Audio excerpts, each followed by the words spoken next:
زفلون ثقفيرين قفيرين سوفيسون راديو تلفزيون ثقفيريث ذي ثذويلت ثمليلت ذو كذوذة أساقي le sujet بساقي المسرية tout ce qui concerne l'actualité. Les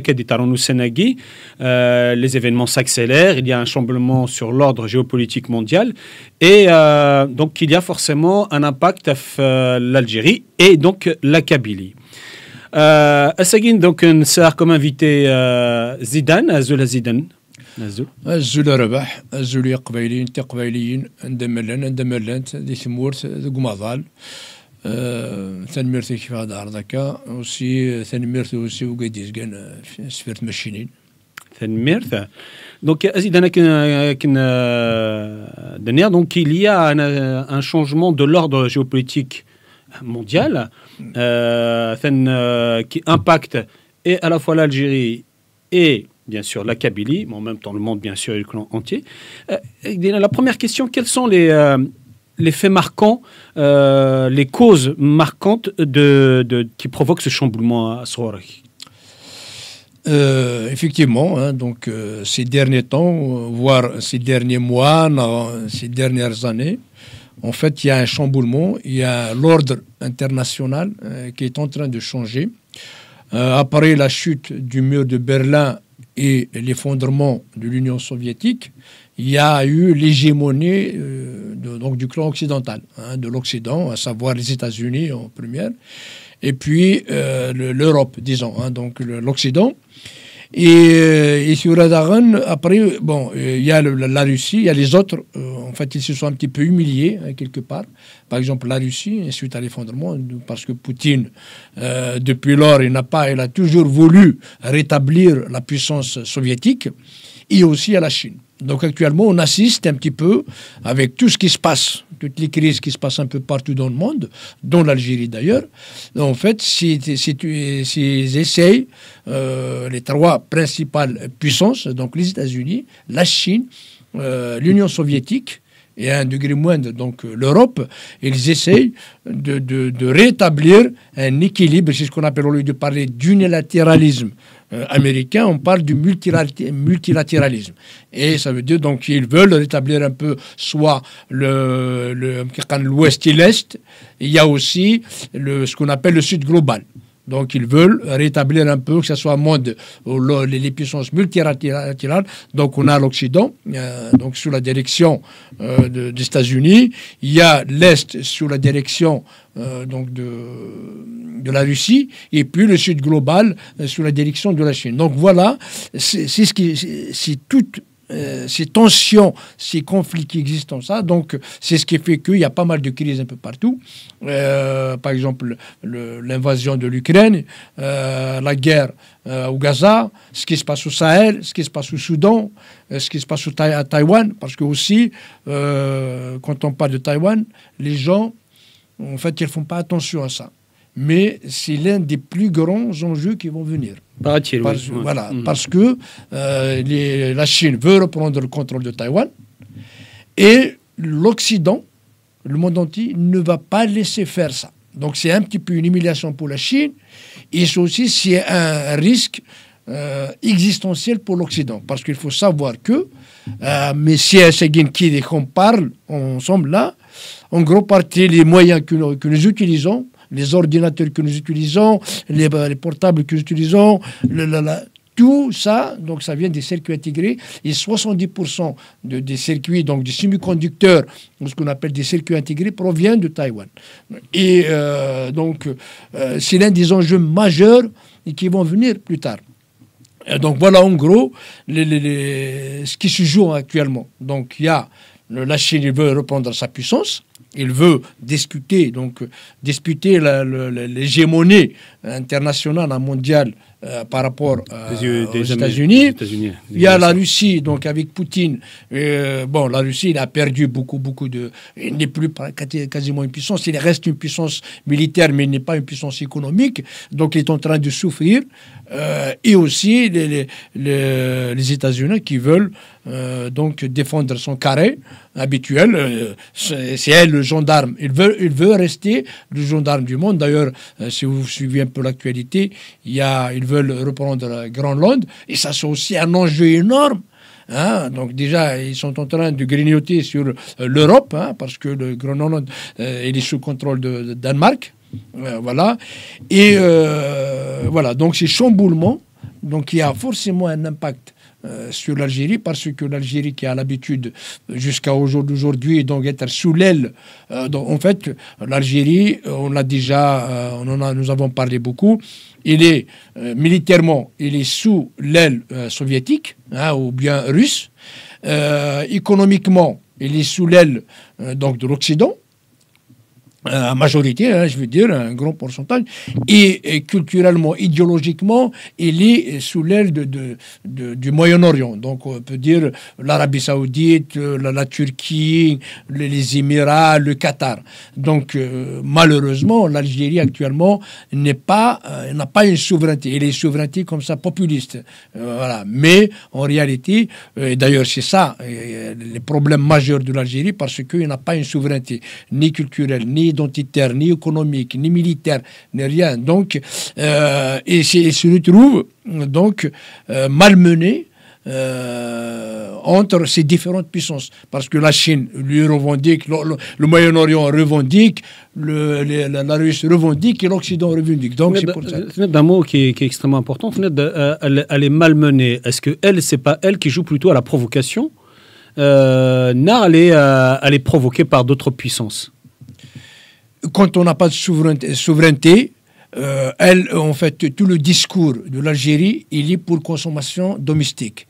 Donc, il est populiste vis-à-vis des Algériens. Mais en réalité, il n'est pas souveraine. Donc, si l'Occident hausse le ton, il va lui obéir. Si la Russie hausse le ton, il va lui obéir. En fait, toutes les puissances, donc, et il ne sait pas ce qu'il est. Donc, en fait, c'est comme, comment dire le truc, c'est comme un gamin. Il a besoin d'une paternité ou d'une maternité ou de quelqu'un et qui le protège. Or là, donc, il essaie de se faire protéger par ces puissances-là multilatérales. D'accord. Mais quel est le problème qui est la France et l'Algérie? Est-ce que pour avoir une telle crispation des événements qui sont actuellement... je pense qu'on pourra parler un peu plus tard là-dessus. D'accord. Voilà. Donc revenons donc à la question des faits marquants. Donc il y a l'élection de Trump, donc justement qui va prendre lundi. Et déjà avant même d'être donc de prendre son poste de président, d'être en fait que le pouvoir lui soit transmis donc le lundi, le 20 janvier. Et déjà, il a pu régler un certain nombre de choses. Donc, ce qui se passe, le cessez-le-feu entre Gaza et Israël, donc c'est son chef-d'œuvre, hein, donc c'est grâce à lui, hein, quelque part. Il est en train de résoudre aussi le problème de russe ukrainien, en Ukraine, ouais. Voilà, ukrainien. Donc aussi, il y a beaucoup de choses bougent. C'est déjà, et parce que, et en plus, il y a beaucoup le monde tremble déjà, hein, donc y compris l'Algérie est en train de trembler face donc à l'avènement de Trump à la tête des États-Unis. Et l'Occident aussi. Donc, il y a quelque chose qui se passe par rapport à ça. Donc, il y a un chamboulement suite à cela. Et aussi, il ne faut pas oublier l'avènement de ce qu'on appelle l'extrême droite. L'extrême droite ou la droite nationaliste. De laquelle pas partout, un peu dans le monde. Hein, parce que même si... Trump, il est considéré un peu républicain, donc de la droite, mais aussi il travaille beaucoup avec l'extrême droite déjà aux États-Unis, mais aussi les différents mouvements d'extrême droite un peu partout en Europe, par exemple. D'ailleurs, pour son investiture qui aura lieu lundi, donc il invite pratiquement uniquement les têtes des mouvements, les responsables des mouvements de l'extrême droite. Et aussi en France, on voit que pratiquement il y a plus, la France se droitise de plus en plus. Voilà. Il y a aussi l'avènement de le mouvement de l'extrême droite, l'AfD en Allemagne. Il y a un peu partout en Europe du Nord, en Autriche, en Hongrie. Voilà. Donc il y a une droitisation un petit peu des esprits.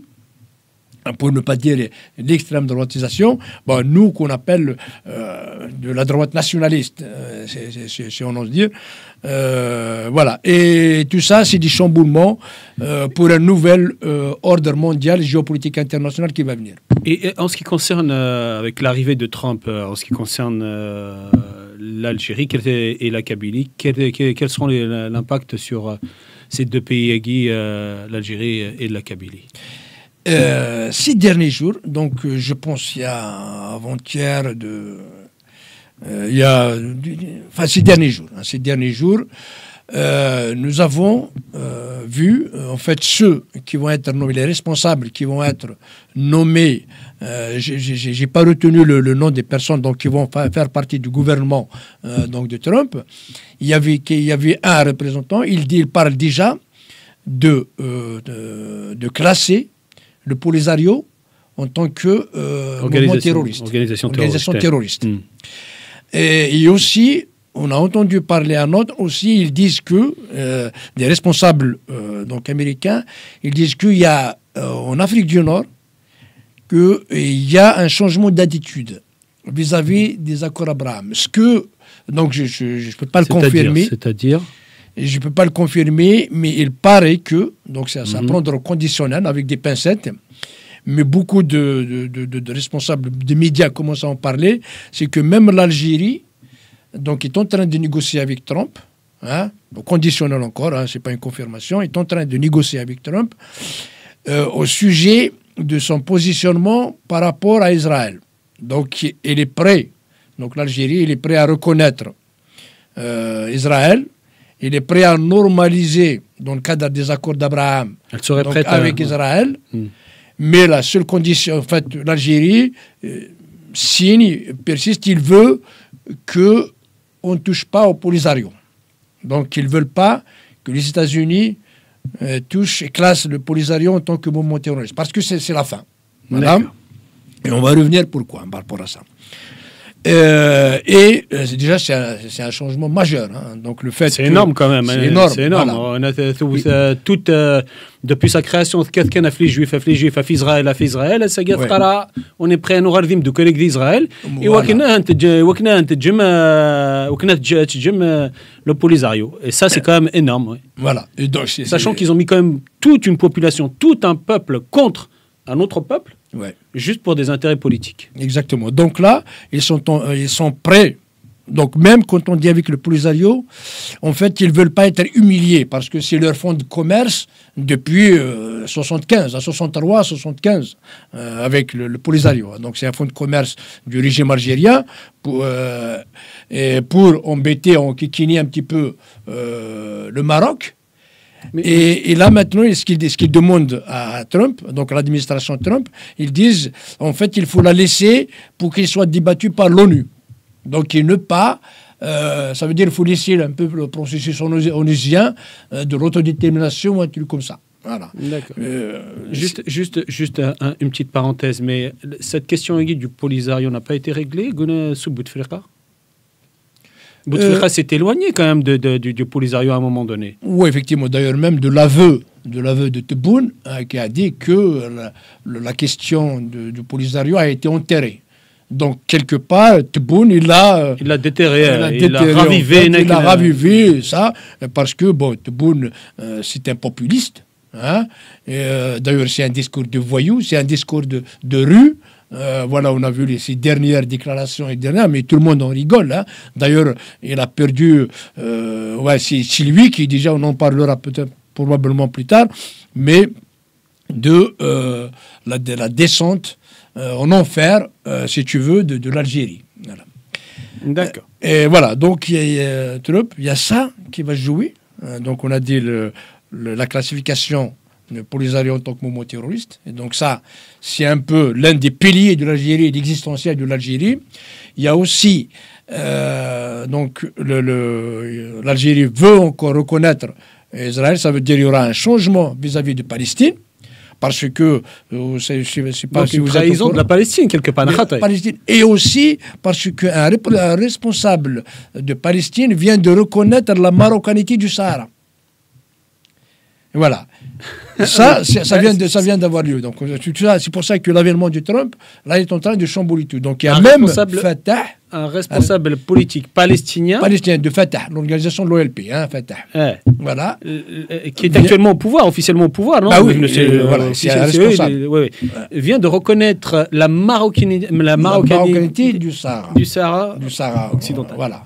Et du coup, et peut-être c'est ce qui fait que, parce qu'en plus, avec la signature, donc l'accord, maintenant on ne connaît pas encore tous les détails de l'accord entre Gaza et Israël, donc Hamas n'est plus là.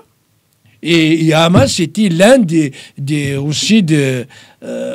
soutiens, enfin, parmi ses soutiens, c'est l'Algérie, c'est Tebboune lui-même en personne. Donc il a vu le deuxième fonds de commerce qui est la Palestine s'est effondré. Donc non seulement maintenant l'État palestinien va reconnaître bien sûr Israël, parce que Palestine a échoué vis-à-vis d'Israël. Enfin, je veux dire, quand on dit c'est Hamas qui a échoué, parce que le peuple palestinien en tant que peuple, il a droit à son existence comme tous les autres peuples du monde, comme celui le peuple du Kabyle aussi. Il a le droit à son État, donc solution de deux États, c'est tout le monde qui la revendique. Mais donc là, ils vont reconnaître Israël. Donc Gaza, il est dans une situation maintenant parce qu'il a échoué. Donc il va reconnaître Israël, il va laisser peut-être on discutera plus tard, mais en tout cas ils sont en train, toutes les choses vont être revues. Et c'est ce qui a fait que maintenant l'Algérie revoit sa position. Donc sa position, voilà, et ça revient à dire, si vous voulez peut-être on pourra revenir plus tard, si l'Algérie a suivi ce que nous disions depuis le temps, quand je dis nous, le peuple kabyle, les Kabyles en général, et en particulier les indépendantistes, on a dit arrêtez d'aller dans le truc, le Polisario, le Sahara occidental, on ne veut pas d'un État arabe en Afrique du Nord. Si, à la limite, un État amazigh, on l'aurait soutenu. Mais on ne veut pas de République arabe. On va une République arabe en Afrique du Nord. Déjà, on lutte contre l'Algérie, contre les pays des Arabes, hein, parce qu'ils sont considérés comme des pays arabes, et on veut encore un sixième État arabe. Donc, il y a ça. Et on a dit aussi, arrêtez de dire Palestine dans les mains de l'homme. Il aura ses droits en même titre que le peuple d'Israël. Hein? Donc ils ont le droit, tout le monde a le droit d'exister, on a le droit, ils sont chez eux, les Israéliens, ils ne sont pas venus, peut-être il y a eu avec ce qu'on appelle l'Alia, la remigration des Juifs en Israël, mais l'Israël, ils étaient là, c'était depuis des millénaires, toute l'histoire le dit, le truc, et là, l'Algérie, parce que l'arabisme, le panarabisme, l'arabo-islamisme veulent ôter le droit au peuple israélien d'établir un État sur leur propre terre. D'accord. Voilà. Mais quel est cet entêtement de Tebboune sur le Polisario? Pourquoi s'entête-t-il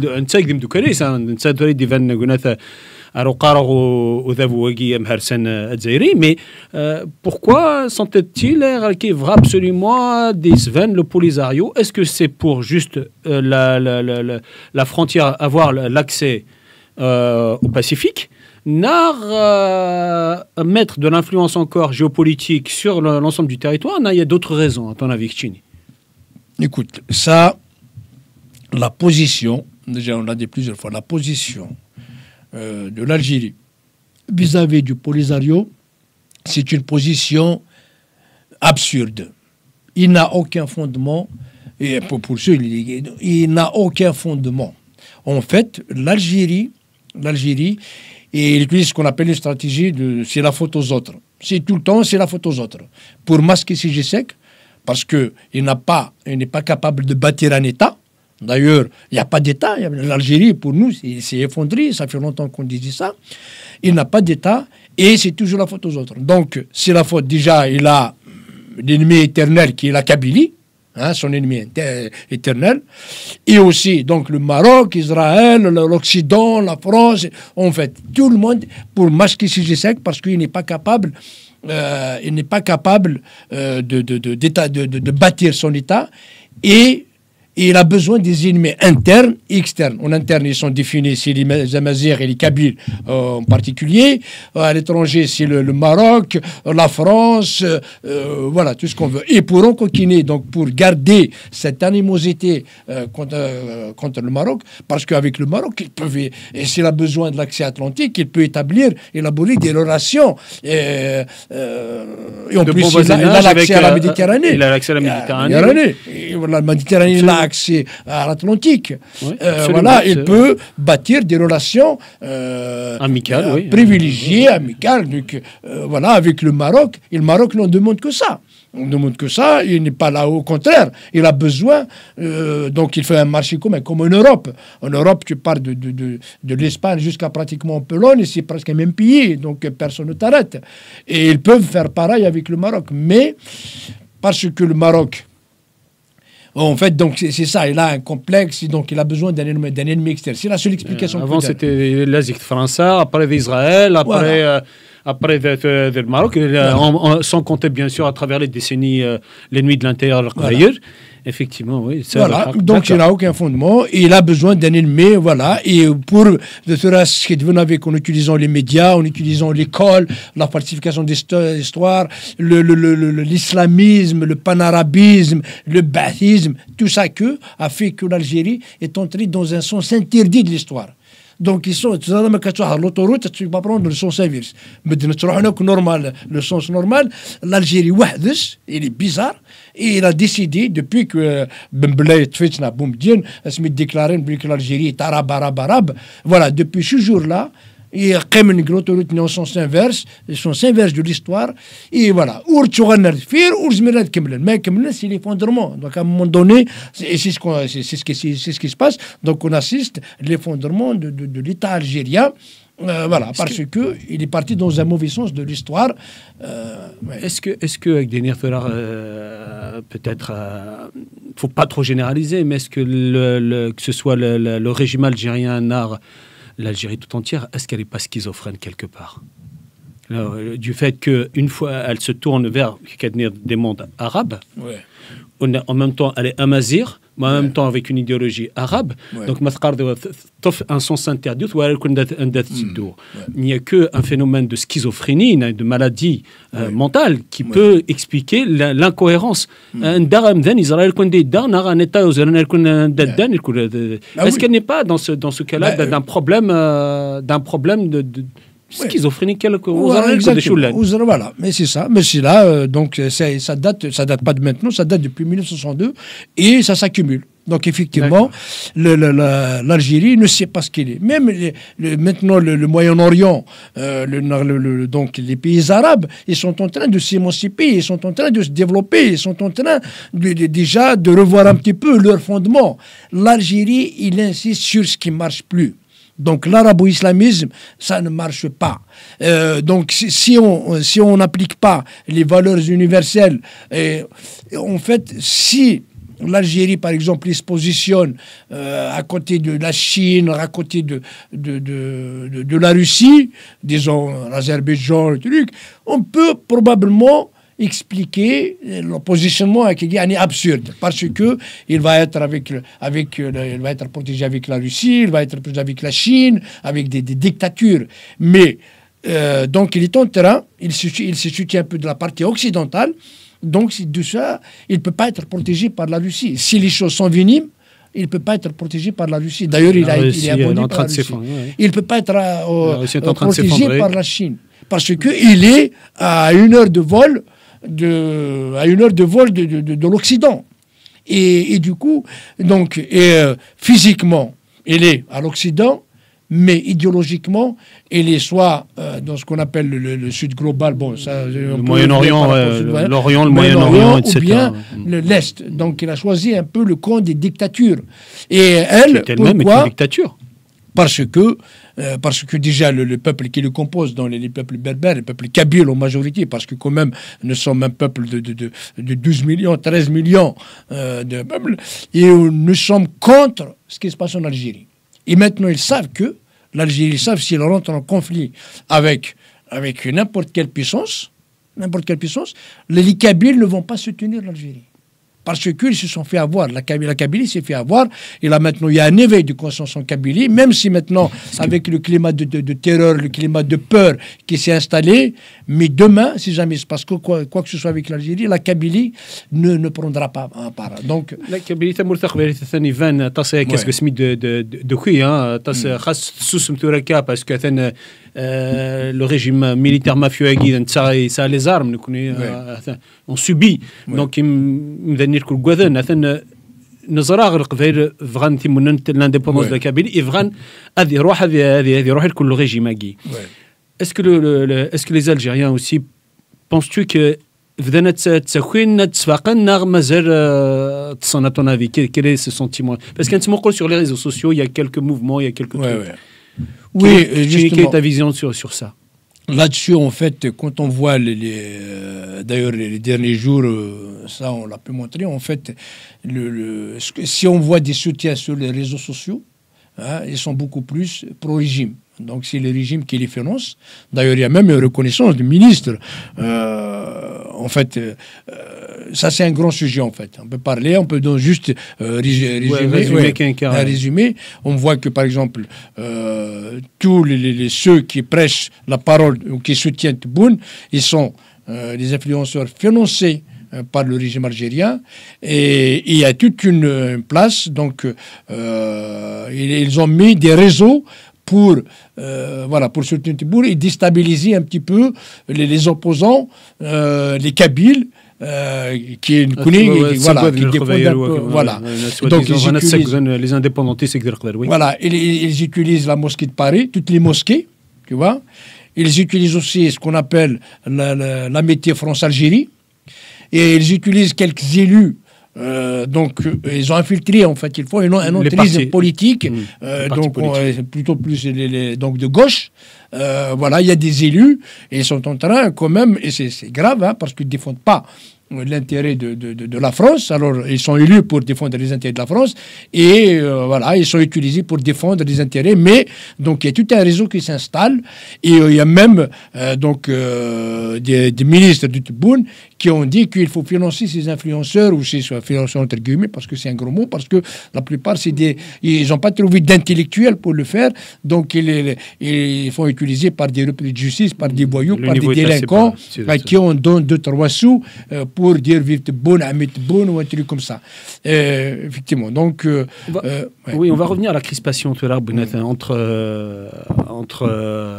la France et l'Algérie. Il y a quasi une rupture entre ces deux pays, la France et l'Algérie. Quelles sont les conséquences? Ouais. شو إزمرة سياغ ثمرثق فيري ذا ربح نذر خسارة تمرثق فيري ثفني كي تارون توركي قال الجزائر يكذاك فرنسا.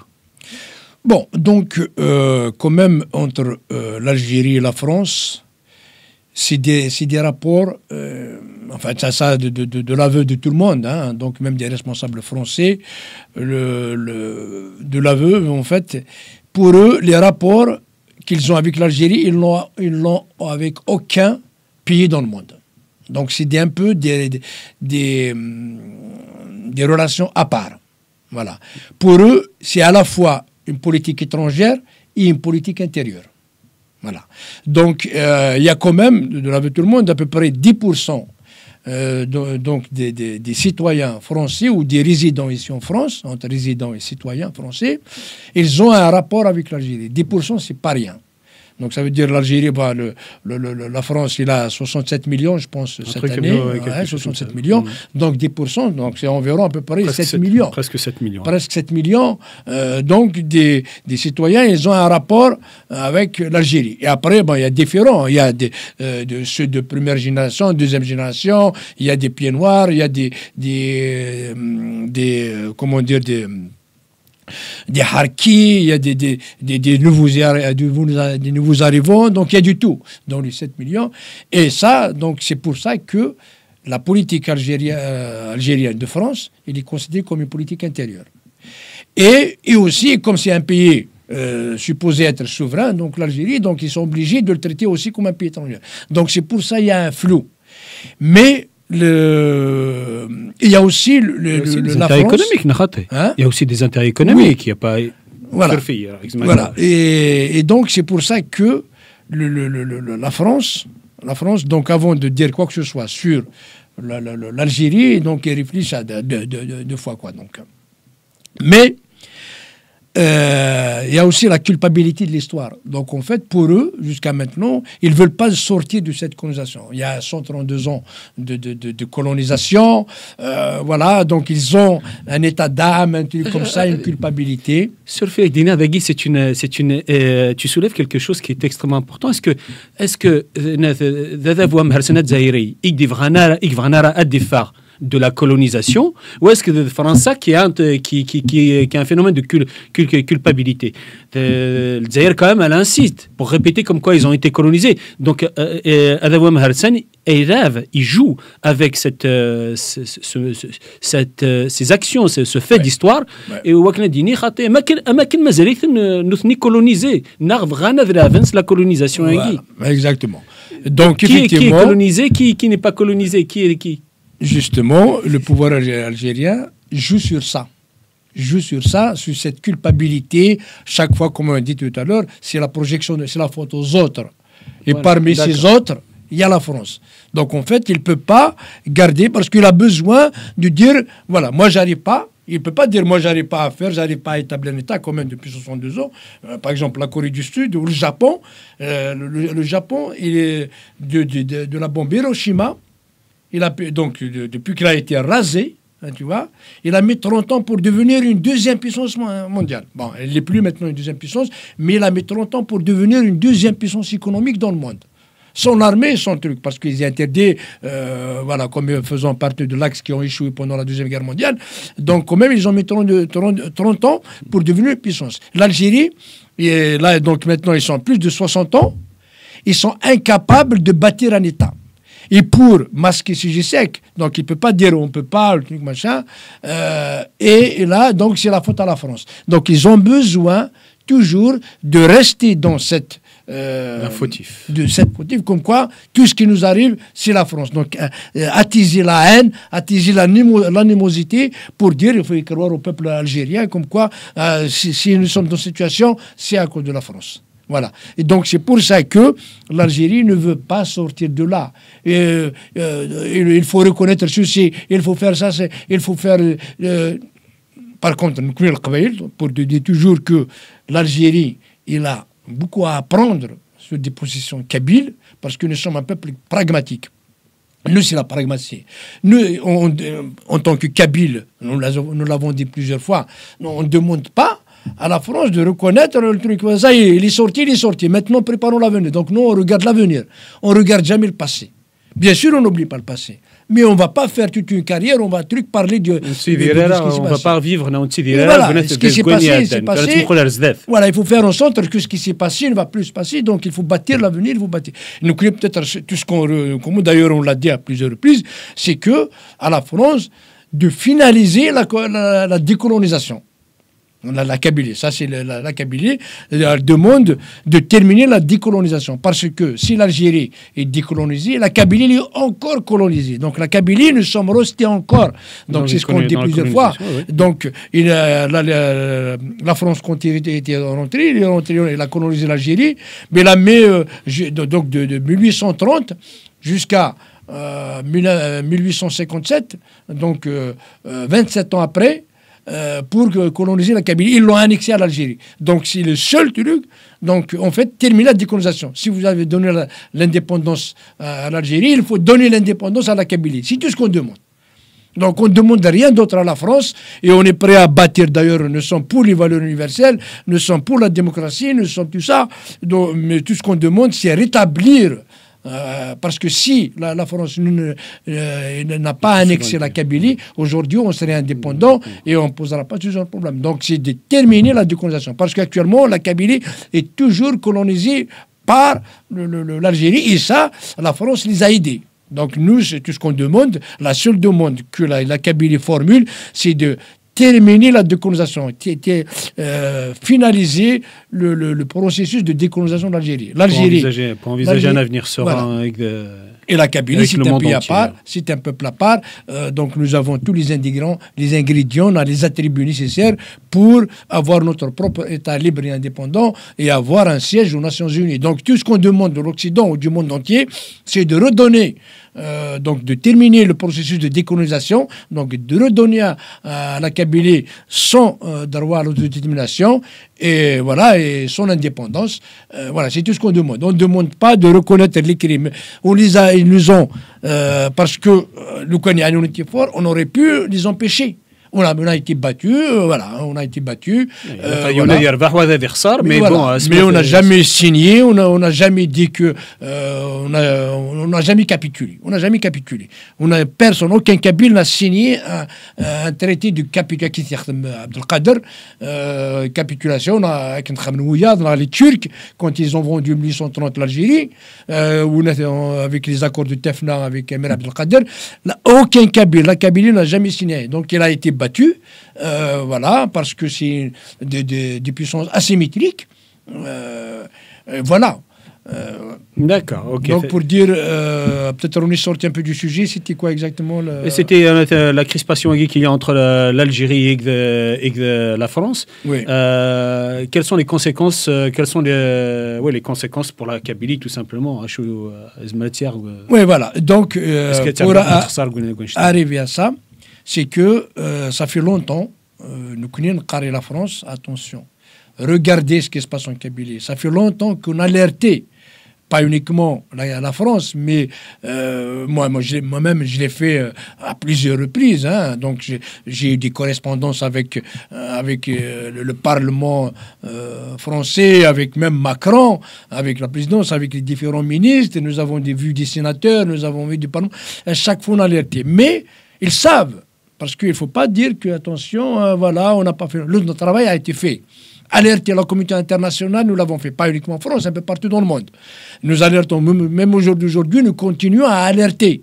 On ne dit pas toujours ce truc, mais on envoie tout ce qui se passe, on envoie des rapports. Donc tout le monde est au courant. Maintenant que la France commence à être touchée par les agissements de Tebboune et du pouvoir, voilà, parce qu'en fait, le pouvoir algérien a vu que, donc maintenant, parce que tout ça, tout le problème qu'il y a, l'agissement de Tebboune, si on regarde, enfin, du régime algérien, si on regarde, en fait, tout ça, c'est pour faire taire la Kabylie.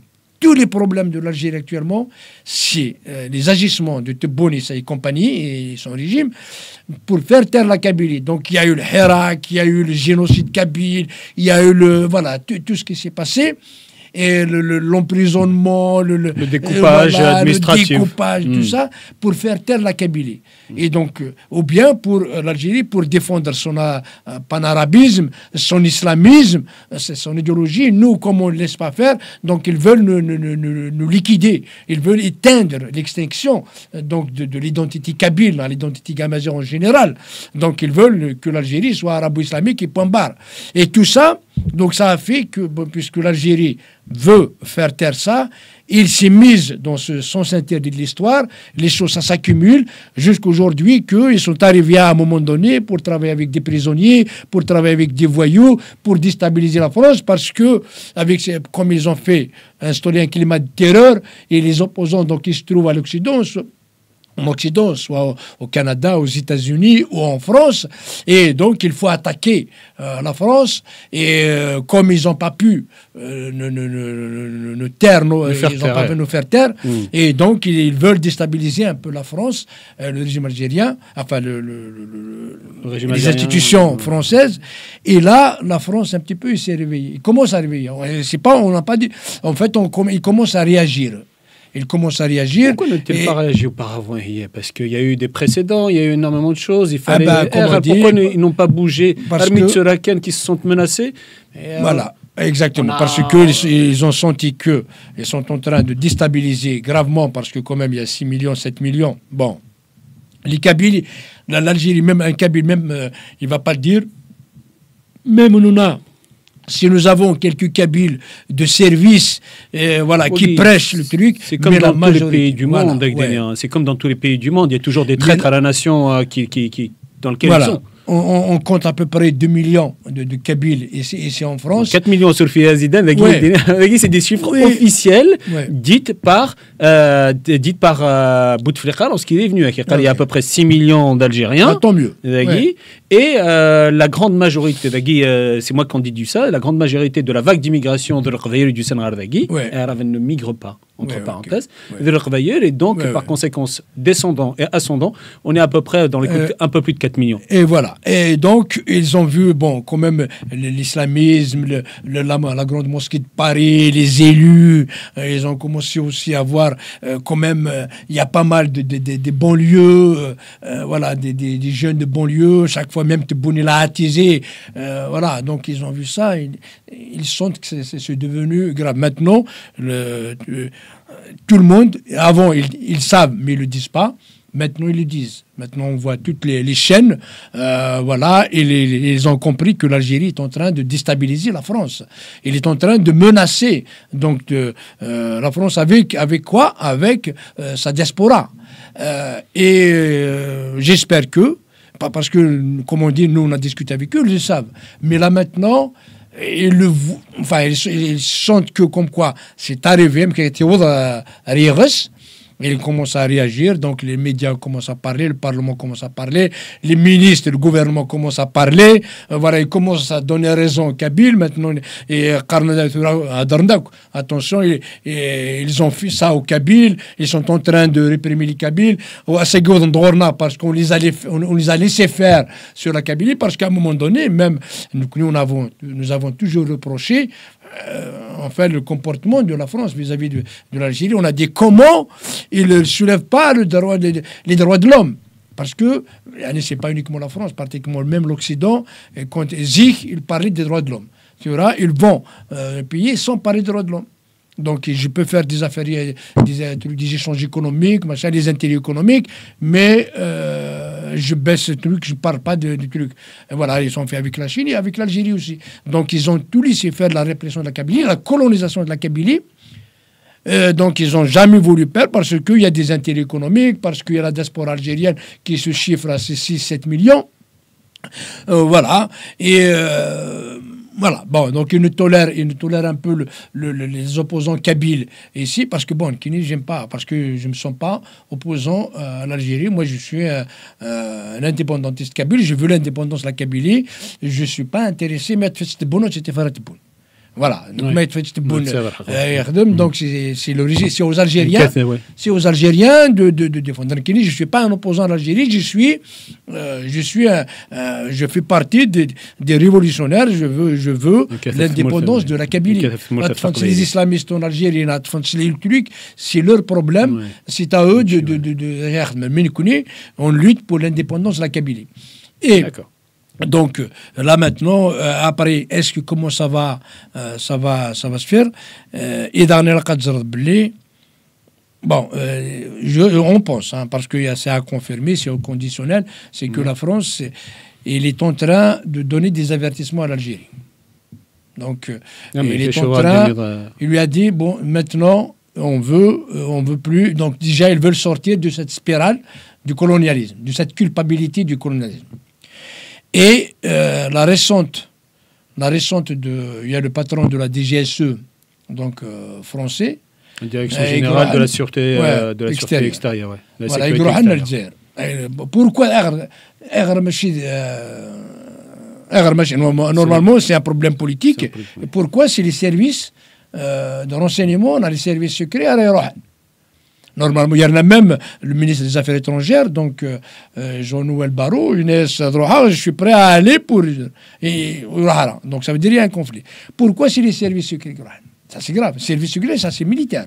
C'est l'armée. L'armée, parce que le ministre de la Défense, le chef d'état-major des armées. Cette fois-ci, voilà, c'est un peu, c'est l'armée. Voilà, il même pas. Juste le temps de délivrer face à face un message. Donc un petit peu, parce que l'armée, c'est flagrant. Quand tu as l'armée, c'est flagrant. Et la politique, parce que c'est sorti, ce n'est plus sous contrôle du truc. Donc, parce que tu es. Et donc, c'est vraiment, là, vous arrêtez. Il n'y aura plus de culpabilité ni dans le truc. Voilà, il y en a maintenant, voilà, si vous voulez qu'on vous attaque, que vous êtes le truc, voilà, donc ils sont en train de donner les derniers avertissements parce qu'il y a beaucoup de gens qui vont résoudre les problèmes. Je pense que l'Algérie, je parce que c'est son fonds de commerce. Polisario, Palestine, la Kabylie, la France, c'est des fonds de commerce. C'est avec ça que le pouvoir pérennise dans le régime actuel, le pouvoir actuel. Donc Thureka, elle s'est mise dans une impasse. Elle est bloquée Thureka. Ah oui, voilà. Elle ne peut pas reculer, elle ne peut pas avancer parce qu'elle est bloquée. Parce qu'elle ne peut pas reculer ni sur la Palestine, ni sur le Polisario, ni sur la Kabylie, ni sur... parce qu'il ne peut pas devenir démocrate, parce que si l'Algérie se démocratise, c'est l'indépendance. C'est l'indépendance. L'indépendance de la Kabylie, elle est actée. Ce qu'on appelle le sens interdit de l'histoire. C'est le sens interdit. Ils ont pris un sens interdit. Dans son sens inverse. Personne. L'Algérie, il a pris un sens interdit de l'histoire. C'est un raisonnement, c'est absurde, parce qu'ils ont pris ça à la sortie de l'indépendance arabe, ils sont en train de chemin dans un tunnel, dans un ténèbre, le truc noir, et achètent de crise en crise jusqu'à l'effondrement total de l'Algérie. Justement, est-ce que bon, dans la question là que je voulais poser, est-ce que c'est pas le début de la perche alors? Est-ce que c'est pas le début de la fin du régime militaire mafieux algérien? Qui est, bon, personnellement, je pense que beaucoup d'indépendantistes comme moi le partagent parce que nous l'avons dit plusieurs fois. Ça fait longtemps, on disait que l'Algérie s'est effondrée. Si l'Algérie aujourd'hui est debout, c'est grâce à son attaque. Si l'Algérie est encore debout, c'est grâce, parce que c'est un pays continent, les gens, enfin les pays dans l'Occident, donc voient l'Algérie comme une probable vache à lait. Une vache à lait sur à la fois son gaz, son pétrole, ses gisements en ressources minières, souterraines, son or, le hogar, son uranium, voilà. Donc c'est pour ça qu'il laisse, mais en aucun cas par sa souveraineté.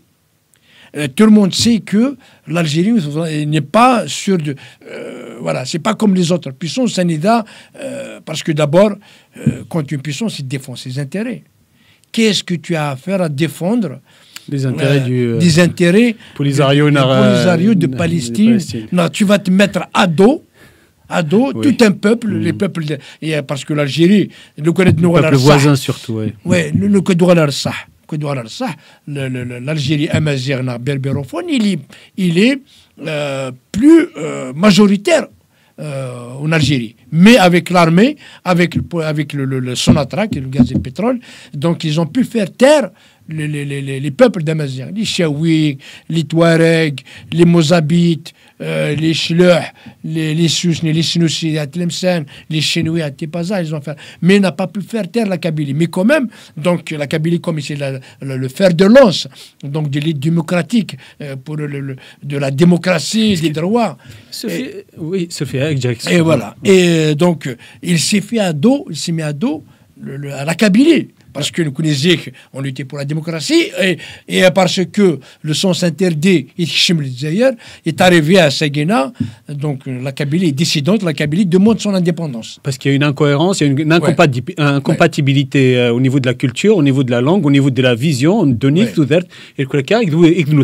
l'idéologie, vite fait, parce qu'on peut l'émission mais vraiment vite fait. Est-ce que, bon, nous avons comme quoi la Kabylie est colonisée idéologiquement par l'arabo-islamisme. Des mosquées partout, un Atharaf qui se développe à plein régime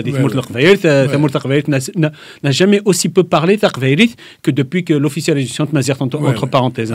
Donc, elle est en recul. Est-ce que le peuple algérien surfti le peuple algérien parce que c'est nos voisins d'un État. Est-ce que l'Algérie, dans sa globalité, n'est pas aussi colonisée idéologiquement? Pas physiquement, parce que c'est des Maziran qui sont là. Mais des Arabes, des Maziran, est-ce qu'elle n'est pas aussi idéologiquement colonisée par l'arabo-islamisme magui? Bah oui, parce qu'en fait, d'ailleurs, Sénégal, une anecdote entre parenthèses, il y avait quelqu'un, c'est un intellectuel algérien. Pour lui, il était arabe. Pour lui, il est arabe. Et comme par hasard, ils l'ont pris au défi. Nanas khadem l'ADN. Essaye de faire ton ADN. En fait, il a fait donc les tests d'ADN.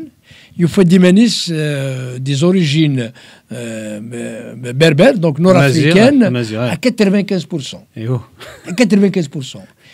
Et là, il a fait un article, il dit voilà, je ne vois pas comment pourtant c'est intellectuel, il y a au coulisses. Et là, depuis ce jour-là, il dit que ça y est, je suis un berbère et je vais lutter pour le truc. Ah bon? Donc effectivement, c'est un peu ce passe. Donc là, si on laisse Karakni, pourquoi l'Algérie, c'est une dictature arabo-islamiste, obscurantiste. Ils ne peuvent pas, sauf donc l'effondrement, c'est la seule solution qui lui reste. C'est l'effondrement, bien c'est ce qu'on appelle l'autodissolution de l'Algérie. Ce régime magui, donc le régime de l'Algérie entière. Voilà, donc tu auras la même classique. Et après répartir. Donner parce que j'ai même la Turquie ottomane, la régence d'Alger, de Constantine, c'est tout. Même Oran, il n'était pas sous régime ottoman. D'ailleurs, même c'est pour ça, l'Ouest algérien. L'Ouest algérien, il est marocain. Parce qu'en fait, le Maroc, il n'a pas été sous autorité ottomane. Il a été tout le temps un royaume depuis Mathusalem, qui est Karnakni. Et la partie ouest de l'Algérie, il n'a pas été sous régime ottomane. Donc, c'est la partie Alger et Constantine. C'est vraiment le régime ottoman était caractérisé juste par des petits points. Oui, des petits points. C'est Alger et Constantine. Les beys d'Alger et les beys d'Alger et le bey de Constantine. Et il y a un peu de route qui est avec le truc des bibons. Donc, ils traversent la Kabylie en payant des impôts. Donc, ils payent les portes de fer. Les portes de fer, les bibons. Donc, les Ottomans, ils payaient des impôts pour avoir un passage d'Alger à Constantine. Voilà, ils payent la Kabylie. Donc voilà, la Kabylie n'a pas été sous l'emprise ottomane. Jamais. Et donc, en fait, si on retrouve un peu, c'est un peu le vestige de l'Empire ottoman qui reste un peu arabo-islamisé ou un truc comme ça. Mais sinon, parce que le Touareg, le sud algérien, il n'est pas, si on peut dire arabisé actuellement, par l'armée, par la force. Les Chaouïdars par l'armée, parce que l'armée vient de le pouvoir militaire. Et les Mozabites, c'est d'ailleurs ce qui s'est passé en 2015, ça veut dire que la flamme amazigh, la flamme berbère est toujours là. Un Mozabite, il est fier de sa mozabitité, comme on dit, entre parenthèses. Voilà, de ses racines amazigh. Voilà, même Segui et Chewi, la Kabylie, ils sont jaloux, donc ils ont une jalousie extrême. Ils vont revendiquer. Donc, la seule solution, c'est l'autodissolution de l'Algérie. Donc, c'est l'abandon de l'arabo-islamisme. On peut faire toute une émission sur ça. Ce serait intéressant de faire une émission sur ça. Parce que la dissolution, c'est un vaste sujet compliqué à traiter. Voilà. Écoute, de cette émission, la fin de cette émission, parce que c'était très, très intéressant. Et en tout cas, j'ai quand même beaucoup appris de la vision de ce qui se passe actuellement et des relations avec la France avec الجزائر. ثاني ثم قرنت ما نكوني سني القبائل ثاني مقرم Donc n'oubliez pas surtout de vous abonner à Radio-Télévision Thaqbaili sur YouTube. En ce qui me concerne, on dit qui Thaqbaili, قيمة Thaqbaili, نعرف Thaqbaili, c'est إزورني وذر Thaqbaili, حملة Thaqbaili, c'est ثوثارث et ثاك ذا fédéral Thaqbaili. نتميز bien sûr et nos prisonniers.